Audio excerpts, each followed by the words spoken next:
আসমান জুরাতান সুবহানাল্লাহ। সন্তান কয় বাবা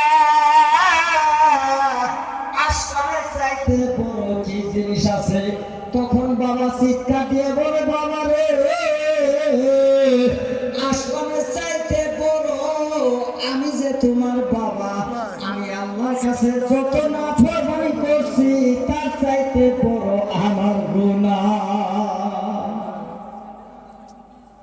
এই কথা বলে বাবা চিল্লাচিল্লি আরম্ভ করে দিয়েছে, সব চাইতে বড় হয়েছে আমার গুনাহ, আল্লাহ সেই গুনাহ আমাকে মাফ করে দিবে কিনা।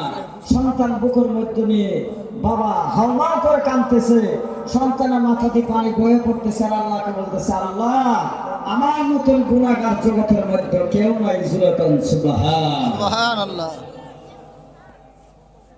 যখন এই কথা বলছে আমার এই গুনাহ চাইতে বড় হলো আল্লাহর রহমত। সে তোমার বান্দা গুনাহগার ছিল, জঙ্গলে কাঠ কাটার পর সন্তানের আগে বেলায় গুনাহগার ছিল, বেলা তোমার আগে ভালো বান্দা হয়ে গেছে। মুসা আলাইহিস সালাম আল্লাহ তোমার মহিমা বোঝার বড় কোনো ক্ষমতা নেই। আল্লাহ তুমি ইচ্ছা করলে একজন নগণ্য গুনাহগারকে মাফ করে জান্নাতে দিতে পারো। যেরকম সুবহানাল্লাহ। তবে ভাইরা আমার যাই হোক ইনশাআল্লাহ আজিজ আমাদের কাছে হুজুর এখানে উপস্থিত, আমি আর ওয়াজ লম্বা করি না, কারণ আমি তো ঘুম থাকতে থাকতে ঘুম হয়েছি, ওয়াজ করি আমার আওয়াজটা বোঝা যায়।